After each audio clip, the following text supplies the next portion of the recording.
வணக்கம். நான் சாந்தி வெற்றிவேல். நம்ம இன்னைக்கு ஒரு நாயனார பத்தி தெரிஞ்சுக்க போறோம். எனக்கே இப்பல்லாம் இந்த நாயனார்கள், ஆழ்வார்கள், முருக பக்தர்கள் இவங்கள பத்தியெல்லாம் பேசும்போது மனசுக்கு பயங்கரமா சந்தோஷமா இருக்கு. அதுக்கு காரணம் அன்னைக்கு முழுக்க அவங்கள பத்தி நம்ம நினைக்கிறோம். இந்த நினைக்கிறதுனால நமக்கு ஏதாவது பிரச்சனை இருந்தா கூட மனசுல அதை யோசிக்க தோணல. இந்த கதைகள நான் உங்களுக்கு சொல்றதுனால, என் மனசு முழுக்க அந்த காலத்துக்கு போயிடுது. அந்த காலத்துக்குன்னா, இவங்கெல்லாம் வாழ்ந்த நூற்றாண்டுக்கு போயிடுது. அப்ப நம்பளும் அந்த வீதியில நடக்கிறா மாரியும், ஈசன பார்க்குறா மாரியும், இந்த நினைவு தான் நமக்கு மிகப்பெரிய ஆறுதல். நம்ப ஒரு திரைப்படத்துக்கு போறோம்னா, நம்ம அன்னைக்கு நடந்த பிரச்சனைகள மறந்து சிரிக்கிறதுக்கு தான் போறோம். ஆனா ஆன்மீக கதை நம்ம உள்ளத்தை தூய்மைப்படுத்துறதுக்கு முழுமையா தூய்மைப்படுத்துறதுக்கு தேவைப்படுது. இந்த ஆன்மீகத்துல நிறைய வழிபாடு இருக்கு. ஒண்ணு, கதை கேட்கறது. கதை கேட்கறது ரொம்ப ரொம்ப நல்லது. ஏன்னு கேட்டீங்கன்னா, அந்த கதை ரொம்ப நேரம் உங்க மனசுல நடமாடும். இதனால உங்களுடைய துன்பம் முழுக்க அது தொடச்சி எடுத்துரும். சிலர் பக்தி பாடல்கள பாடுவாங்க. சிலர் கோவிலுக்கு போவாங்க. சிலர் அந்த சாமிய அலங்காரம் பண்ணி ரசிச்சு பார்ப்பாங்க. ஒவ்வொரு விதமான பக்தி இருக்கு. அதுல இது சிறந்தது. அதனால தான் அந்த காலத்துல கோவில்ல எல்லாம் கதா காலட்சேபம் ஒண்ணு நடத்துவாங்க. பக்தர்கள்லாம் ஒவ்வொருத்தருக்கு ஒவ்வொரு பிரச்சனை இருக்கும். எல்லாரும் அந்த கதா காலட்சேபம் கேட்கும்போது, எந்த சிவனடியாரையோ, ஆழ்வாரையோ யார பத்தி வேணாலும் சொல்லட்டும். ஆனா, இவங்க அந்த கதைய கேட்டதுமே, அவங்களுடைய மொத்த பிரச்சனையும் தீந்துரும். வீட்டுக்கு வந்தாலும், அந்த கதை அவங்க மனசுல நடமாடுறதுனால, அவங்களுக்கு சிந்தனை முழுக்க அத பத்தி மாத்திரம் தான் இருக்கும். பரவாயில்லல்ல, அந்த நாயனார் இப்படி பண்ணாரு. அவருக்கு எவ்வளோ தைரியம்! அப்படின்னு ஒண்ணொண்ணும் ரசிச்சு ரசிச்சு பேசுறதுல, அவங்களுக்கு நிம்மதியான தூக்கம் வரும். மறுநாள் தூய்மையா எழுந்துக்கக்கூடிய ஒரு ஆற்றல் கிடைக்கும். எவ்வளோ பெரிய பிரச்சனையா இருந்தாலும், அழகா தீர்க்கக்கூடிய வலிமை தரும். அதுக்காக தான் கோயிலுக்கு போய் இந்த கதா காலட்சேபம் வயதான காலத்திலேயோ, இல்ல குழந்தைகளையோ கேட்க வைக்கிறதுக்கு காரணம். ஆனா இப்ப அதெல்லாம் அவ்வளவா நடக்கறதில்ல. நம்ம இன்னைக்கு எரிப்பத்த நாயனார பத்தி பார்க்க போறோம். இந்த ஊர்ல இந்த கோவில் பசுபதிநாதர் கோவில விட இந்த நாயனார் பிறந்த இந்த ஊர் புகழ் பெற காரணம் இருக்கு. அந்த ஊர்ல சிவகாமி அந்தர் அப்படின்னு ஒரு வயதான முதியவர். இவரும் சிவபக்தர் தான். ஏன்னா சிவன் ஆலயம் ஒரு காவிரி கரை ஓரம் இருக்குதுன்னா கண்டிப்பா அந்த ஊருக்கு பேரும் பெருமையும் அதிகமா இருக்கும். அதை விட அந்த ஊர்ல இருக்கிற மொத்த பேரும் சிவபக்தர்களா இருப்பாங்க. அவ்வளோ ஒரு கொட்டி கிடப்பாங்க. இந்த சிவகாமி அந்தர் எப்படி சிவபக்தரா இருக்காருன்னா, அவருக்கு நினைவு தெரிஞ்ச நாள்ல இருந்து மனமும் உடலும் பசுபதிநாதருக்கே அர்ப்பணம் அப்படின்னு சொல்லிட்டாரு. அது எப்படி மனமும் உடலும் அப்படின்னா, மனசு முழுக்க பசுபதிநாதரை பத்தி சிந்தனை மாத்திரம்தான் இருக்கும். வேற எந்த யோசனையும் இருக்காது. இன்னைக்கு அவருக்கு அதை செய்யணும். இன்னைக்கு அவரை நம்ம போய் பார்க்கணும். இன்னைக்கு இந்த பூவை எடுத்துட்டு போனோம், அந்த பூவை எடுத்துட்டு போனோம். இந்த சிந்தனை, இது வச்சா இன்னும் என் இறைவனுக்கு அழகா இருக்கும். இந்த சிந்தனை தான் மனம். உடல் அப்படின்றது அந்த மனது ஆசைப்பட்டதை செய்யறதுக்கு இந்த உடல் செய்யற ஒரு ஒரு செயலும் அந்த இறைவனுக்கு தான் உரிமையானது. அப்படின்னா அவர் பண்ற வேலையெல்லாம் இறைவன் சம்பந்தப்பட்டதா தான் இருக்கும். அவர் பூ பறிக்கிறது, அதை தொடுக்கிறது, அதை கொண்டு போறது, அந்த ஆலயத்தை சுத்தம் பண்றது, இதெல்லாம் நம்ம உடலால செய்யற இறை சேவை. இவர் எப்படி பூ பறிப்பாருன்னா, மூக்கையும் வாயையும் கட்டிப்பார். ஏன்னா மூக்கு விடிய கால ஒரு 3 மணிக்கு பூ பறிக்க போயிடுவாங்க. மூக்கு கட்டுறதுக்கு காரணம், அந்த பூவோட வாசனைய முதல்ல நம்ப சுவாசிச்சிடக்கூடாது. அது இறைவனுக்கு அர்ப்பணம் அப்படின்றதுனால மூக்க கட்டிக்கிட்டாரு. அவருடைய வாய் சும்மா இருக்காது. சதா சர்வகாலமும் இறை நாமத்த சொல்லிக்கிட்டே இருக்கும். இதுவும் ஒரு விதமான பக்தி தான். அதைத் தவிர அவர் வாயிலிருந்து எதுவும் வராது. இதுவே அவர் நல்லவரா இருக்கிறதுக்கு பெரிய பலம். இத 2யும் பண்ணிட்டு, பூக்கள அந்த மரத்துல இருந்தோ, செடிகள்ல இருந்தோ பறிச்சு, அவர் கூடையில போட்டு அந்த கூடைய மூடிடுவாரு. இத கொண்டு போய் பசுபதிநாதருக்கு தினமும் போய் கொடுத்துட்டு வந்துருவாரு. இல்லன்னா அந்த கோவில்ல வச்சுட்டு வந்துருவாரு. இது சரியா அவருக்கு அலங்காரம் பண்ண உதவும். அன்னைக்கும் அப்படிதான் கோவில் சேவைக்கு நேரம் ஆயிடுச்சு. ஏன்னா இவரு பாடும்போதும், பூக்கள் பறிக்கும் போதும் நேரம் பார்த்து செய்யறதில்ல. வயசாகுது. கடவுளோட சிந்தனை அதிகமா இருக்க, இவர் அந்த பூக்கள்லாம் அதிகமா பறிச்சுட்டாரு. அப்பதான் அவருக்கு தெரியும்.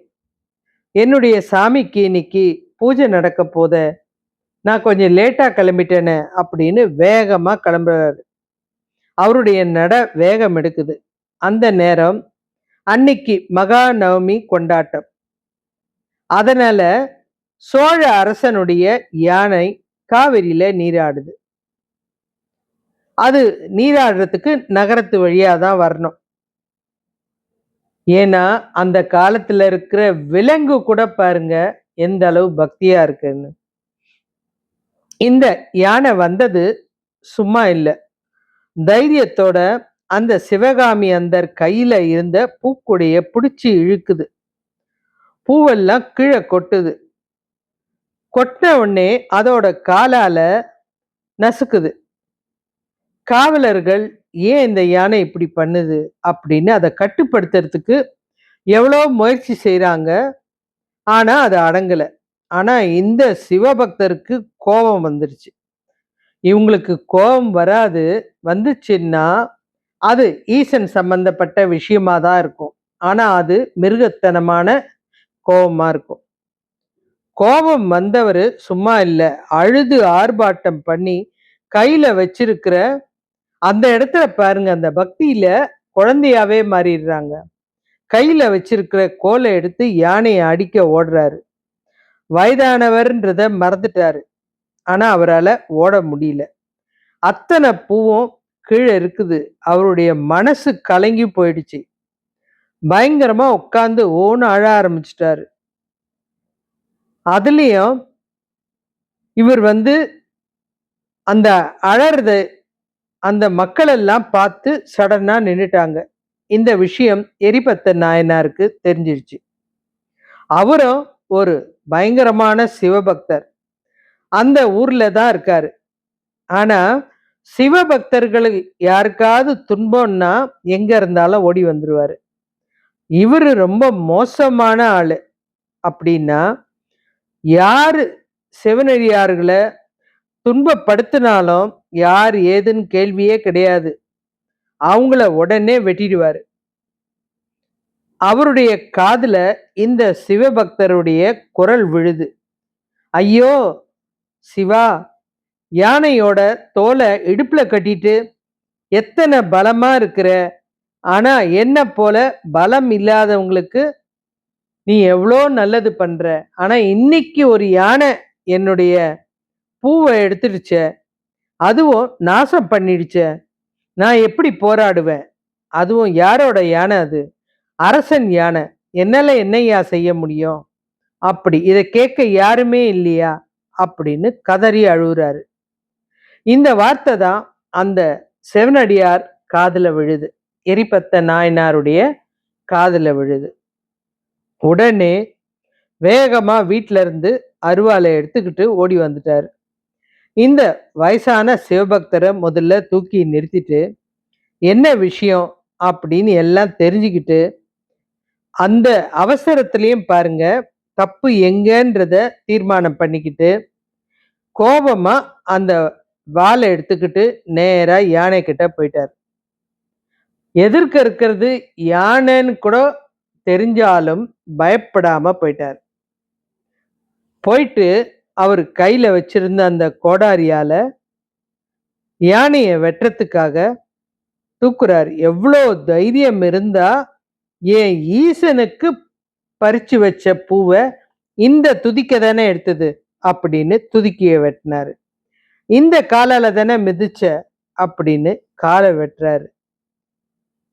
இத பார்த்த காவலாளிகள்லாம் எவ்வளோ போராடுறாங்க. பட்டத்து யானை, சாதாரண யானை இல்ல. அரசர் போருக்கு போற பட்டத்து யானை. அப்போ அத வர்ற இடத்துல கூட யாராலையும் நிக்க முடியாது. ஆனா அப்படிப்பட்ட யானைய மிரண்டு போய் துதிக்கையும் காலும் இழந்து கீழே விழுந்து இறந்துருச்சு. இத இந்த காவலாளிங்க தடுக்க வரும்போது அவங்களையும் வெட்டி வீழ்த்திட்டாரு. அவ்வளவுதான். இந்த விஷயம் அந்த நாட்டு மன்னனுக்கு போய் சேர்ந்துச்சு. அரசே, யாரோ ஒருத்தன் பட்டத்து யானைய தாக்கிட்டான். தடுத்த காவலாளிகளையும் வெட்டிட்டான். அரசருக்கு ஒண்ணுமே புரியல. இது என்ன கனவா?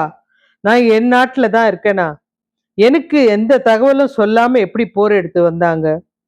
யார் போர் தொடுத்தது?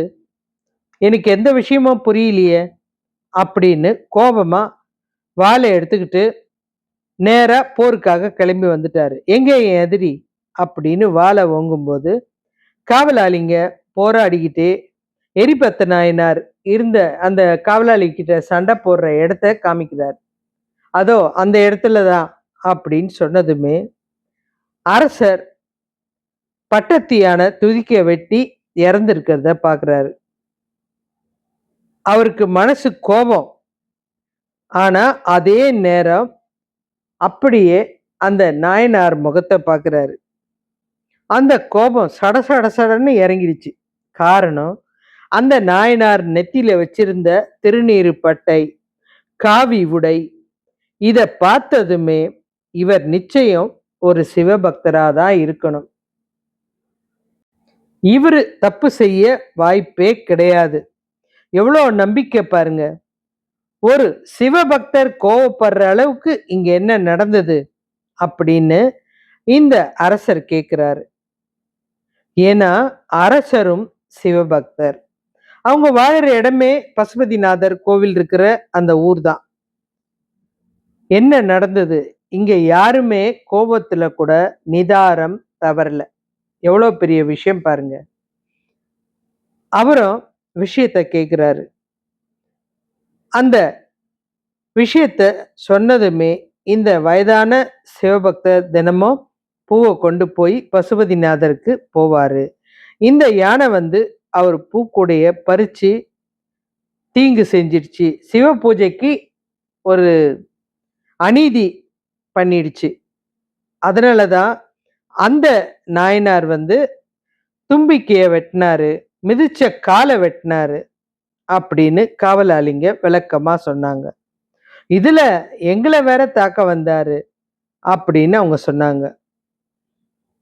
உடனே அவர் அந்த நாயனாரை பார்க்கிறாருன்னு தெரிஞ்சதுமே எரிபத்த நாயனார் அரசரை நிமிர்ந்து பார்க்கிறாரு. செஞ்ச பாவத்துக்கு தண்டனை கொடுக்கறது நியாயம் தானே அப்படின்னு அவர் கேட்கிறாரு.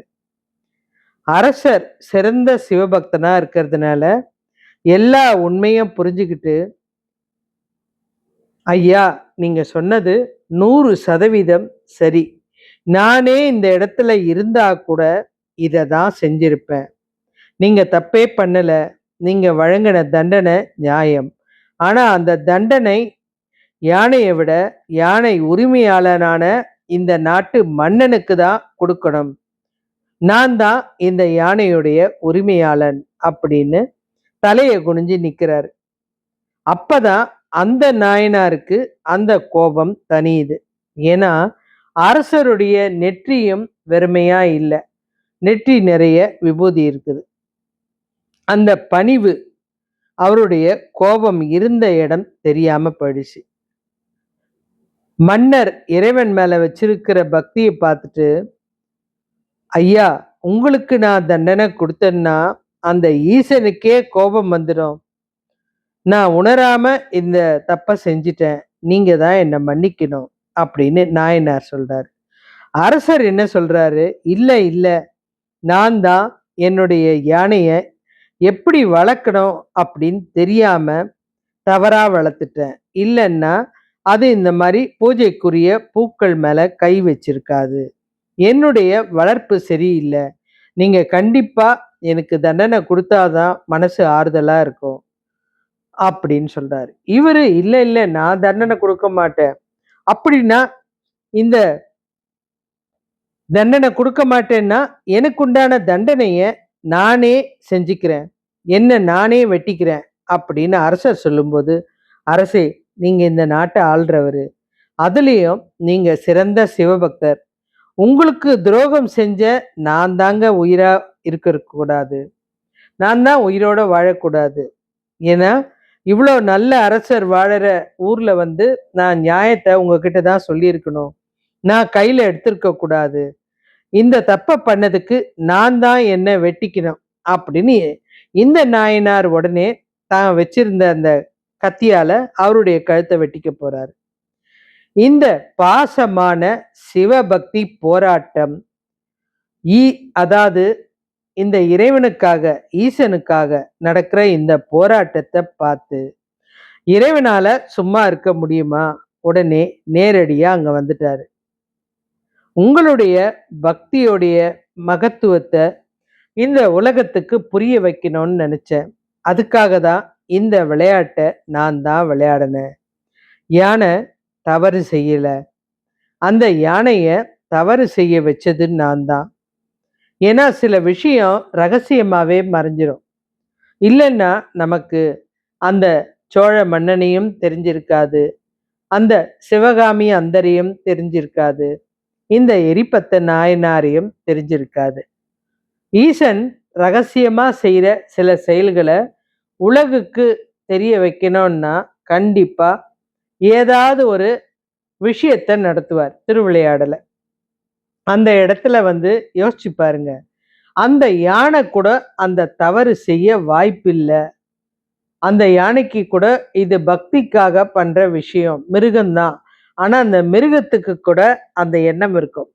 இது ஈசனுடைய பொருள். இதுல கை வைக்க கூடாது அப்படின்றது. எவ்வளோ புண்ணிய பூமி பாருங்க அந்த இடம். அந்த இடத்துல இவ்வளோ விஷயம் நடக்குது. ஈசன் வந்து அந்த அடிகளார, அந்த நாயன்மார காப்பாற்றி அரசனுக்கும் சந்தோஷத்தோட அருள் புரிஞ்சு, அந்த தவிச்ச அந்த சிவகாமி அந்தர திரும்பவும் எழுந்து நிக்க வைக்கிறாரு. இவங்கனால இறக்கப்பட்ட அந்த யானையும் வீரர்களும் திரும்பவும் உயிர் பெற்று எழ வைக்கிறார். இதுல ஒருத்தர் வயசானவர் சிவபக்தர். அவருக்கு எது நடந்தா என்ன அப்படின்றத யோசிக்கல இந்த நாயனார். துன்பம் யாருக்கு நடந்தாலும் அது எனக்கு சொந்தம் இல்லைன்னா கூட அந்த இடத்துல நான் போராடணும். இது இந்த காலத்துல நிறைய பேர்கிட்ட இல்லை. இந்த நாயனாருக்கு இந்த துன்பம் நடக்கல. யாரோ ஒரு பெரியவருக்கு நடந்தது. ஆனா இந்த நாயனாருக்கு கோபம் வந்தது. இந்த நாயனார் அந்த நாட்டை சேர்ந்த ஒரு பிரஜை. ஆனா இந்த நாயனார் செய்யற ஒரு செயலுக்காக அரசனுக்கு கோபம் வரல. ஒரு பக்திமான் இவ்வளோ கோபம் வர்ற அளவுக்கு என் யானை பண்ணிடுச்சே அப்படின்ற தலைகுனிவு தான் வந்தது. அரசர் வந்து தானே இந்த தண்டனையை ஏத்துக்கிறேன்னு சொல்லும்போது, நீங்க இந்த நாட்டை ஆட்சி செய்யற ஒரு அரசர், எங்களுக்கு எங்க மன்னர் நல்லவரா இருக்காரு, நான் தான் நியாயப்படி இறக்கணும். ஒவ்வொருத்தர்கிட்டையும் எத்தனை நியாயம் இருக்கு பாருங்க. நடந்த விஷயம் ஒண்ணுதான். ஆனா இங்க இருக்கிற அத்தனை பேருக்கிட்டையும் அந்த நியாயம் இருக்கு, அந்த நேர்மை இருக்கு. இத பார்த்த ஈசன் அப்போ இத உலகுக்கு தெரிய வைக்கதான் இந்த திருவிளையாடலை நடத்தினாரு. இந்த ஒரு கதையில அந்த வயசானவர் ஏழை, ஏழைக்கு நடந்தாலும் சிவபக்தர் திறமையான ஆள், இருந்தாலும் அந்த இடத்துல துணை புரிகிறாரு. இவரை விட உயர்ந்தவர் அரசர், அவரும் அந்த இடத்துல தலை வணங்குறாரு. இந்த இடத்த பார்க்கும்போது நம்ம வாழ்க்கையில இந்த மாதிரியெல்லாம் நடக்க முடியுமா? நம்ம சின்ன விஷயம் கண் எதிர்க்க நடந்தா கூட கேட்கறதுக்கு தயங்குறோம். அதுலயும் நமக்கு தெரிஞ்சவங்க அந்த தவற பண்ணா மூடி மறைக்கிறோம். ஆனா இந்த இடத்துல அந்த ஊர்லயே நேர்மை, நீதி, நியாயம், தர்மம் எல்லாமே இருக்கு. மிகப்பெரிய ஆச்சரியம். எல்லாருக்கும் சிவ தரிசனம் அதனால தான் கிடைச்சது. அத்தனை பேரும் சிவ தரிசனம் கிடைச்சதுமே, கண்டிப்பா இந்த செயலால கிடைச்சதுன்னு மகிழ்ச்சியா போயிடல. அதுக்கப்புறம் நடந்தத பாருங்க. அந்த சிவனடியார் வயசானவரை எழுப்பி அரசர் உட்கார வச்சு, அவரு கால்ல விழுந்து வணங்கி, "ஐயா கொஞ்ச நேரம் இங்க இருந்தீங்கன்னா, நீங்க எடுத்துட்டு போக பூக்கள இந்த காவலாளிகள் நீங்க எப்படி பறிக்கிறீங்களோ, அதே மாரி பறிச்சு கொண்டு வந்து தருவாங்க." காவலாளிகள் மூக்கையும், வாயையும் மூடிக்கிட்டு, அந்த கூட நெறைய பூக்கள கொண்டு வந்து அந்த சிவனடியாருக்கு குடுத்து, அவர் எப்பவும் போல பூஜை செய்ய அனுப்புறாங்க. அடுத்து இந்த நாயன்மார் விலங்கா இருந்தாலும் நீதி நீதிதான் அப்படின்னு தீர்ப்பு குடுத்தார் இல்லையா? அந்த நேரத்துல அரசர் அவர வந்து இறைவனா உன்னால தானே எனக்கு வந்து ஈசனுடைய தரிசனம் கிடைச்சது அப்படின்னு அவர் கால்ல விழுந்து வணங்கி, அந்த எழுந்தது பாருங்க, உயிர் பெற்று எழுந்த அந்த பட்டத்து யானை மேல உட்கார வச்சு, நீதிய வந்து அரசன் தான் குடுக்கணும்னு கிடையாது. பிரஜையும் குடுக்கலாம். நியாயம் சரியா இருந்தா தண்டனை யார் வேண்டுமானாலும் வழங்கலாம். அதுக்காக உங்களுக்கு இந்த மரியாதை அப்படின்னு அவர யானை மேல உட்கார வச்சு, சந்தோஷத்தோட அந்த பட்டத்து யானை மேல இருக்கிற இந்த எரிப்பத்த நாயனாருக்கு அந்த சோழ மன்னன் கொடை பிடிச்சுக்கிட்டு பணிவிடை செஞ்சுக்கிட்டே வராரு. அந்த ஊரே அத பார்த்து சந்தோஷப்படுது. இந்த எரிப்பத்த நாயனார் தொடர்ந்து தன்னுடைய சேவையை செஞ்சுக்கிட்டு தான் இருந்தார் அதுக்கப்புறம். அதோட விளைவா இறந்த பிறகு இறைவனுக்கு தொண்டு செய்யறதுக்காக பூதகணங்கள் பூதகணங்கள் எப்பவும் சிவன் ஆலயத்துல இருக்கும். அதோட தலைவன் இவர்தான். ஏன்னா இறைவனுக்கு ஒண்ணுன்னா சும்மா விட்டுருவாரா? அதனால இவர்தான் பூதகணங்களுக்கு தலைவனா இருக்க ஆரம்பிச்சாரு. தவறு செஞ்சது யானையா, அரசனா, ஏழையா, பணக்காரனா எதுவுமே பார்க்கல. என்னுடைய ஈசனுக்கு யார் தவறு செஞ்சாலும் அவங்கள தொலைச்சிருவேன். சும்மாவே விடமாட்டேன். இந்த ஒரு கம்பீரம் தான் இந்த இறைபக்தர சிவகணங்களுக்கு தலைவனா இருக்க வச்சது. இது மாதிரி கதைகளை கேட்கும்போது தான் நமக்கு மனசுக்குள்ள நம்ம பண்ற சில தவறான செயல்கள் நமக்கு புரிய வைக்குது. கதைன்றது கேட்டுட்டு போயிடுறது இல்ல. இந்த கதையில இருக்கிற நிறைய விஷயங்கள் நம்ம வாழ்க்கைக்கு பயன்படுத்தணும். இல்லைன்னா இந்த கதை அதாவது நம்ம தெரிஞ்சுக்கிறதுக்காக இறைவன் வழி அமைச்சிருக்காருன்னா இதுல இருந்து நல்ல விஷயம் எல்லாம் நம்ம எடுத்துக்கணும். கடவுள் விஷயம் எப்படி வேணும்னாலும் நம்ம இறைவனை வணங்கலாம், தப்பு இல்லை. யாரு இறை வழிபாட்டுல தப்பு செஞ்சாலும் தட்டி கேட்கலாம், தப்பு இல்லை. யாரு தவறு செஞ்சாலும் அது ஏழையோ பணக்காரோ தைரியத்தோட கேட்கலாம். அது அரசனாய் இருந்தா கூட நீதி நியாயம் கேட்கலாம். இந்த உலகத்துல பிறந்த எல்லாரும் ஒவ்வொருத்தருக்காக வாழ ஆரம்பிச்சா உலகத்துல எந்தவித தவறுமே நடக்காது. நம்ம என்ன பண்றோம்? சின்ன பிரச்சனைக்கெல்லாம் நமக்கு எதுக்கு வீண் வம்பு அப்படின்னு மறைஞ்சிடுறோம். அந்த தப்புக்கு முதல் துணை அதுதான். மறைஞ்சு வாழறது தான். தைரியத்தோட எதிரியா கேட்கணும், எதிர்த்து கேட்கணும். அது பண்றவன் எவ்வளோ பெரிய ஆளா இருந்தாலும் நீதிக்காக போராடணும். ஆனா இதனால நிறைய பிரச்சனைகள் வரதான் செய்யுது. ஆனா அந்த காலத்துல ஒத்துக்குனா மாதிரி இப்ப யாரும் ஒத்துக்கிறது கிடையாது. அரசன் தலை குனிஞ்சு நின்னார் பாருங்க. நான் யானை வளர்த்தது சரியில்லைதா, நியாயப்படி தண்டனை யானை உரிமையாளனான எனக்கு தான் தரணும். இந்த இடத்துல அரசன் உயரத்துக்கு போயிட்டான். இவன் உடனே நீங்க இருக்கும்போது நான் குடுத்த தண்டனை தப்பு அப்படின்னு சொன்னாரு பாருங்க, எரிப்பத்த நாயனார். இவரு அத விட உயரத்துக்கு போயிட்டாரு. ஒவ்வொருத்தருக்கும் ஒவ்வொரு திறமை இருக்குது. நம்ம அந்த திறமைய புரிஞ்சுக்கிட்டு, இந்த கதைகள நம்ம குழந்தைகளுக்கு சொல்லி வளர்க்கும்போது, குழந்தைகளுக்கு நல்ல நல்ல விஷயங்க புரியும். இது போல நிறைய கதைகள் வேணும் என்றா, நீங்க என்னுடைய சேனல சப்ஸ்கிரைப் பண்ணுங்க, ஷேர் பண்ணுங்க, கமெண்ட் பண்ணுங்க. நன்றி.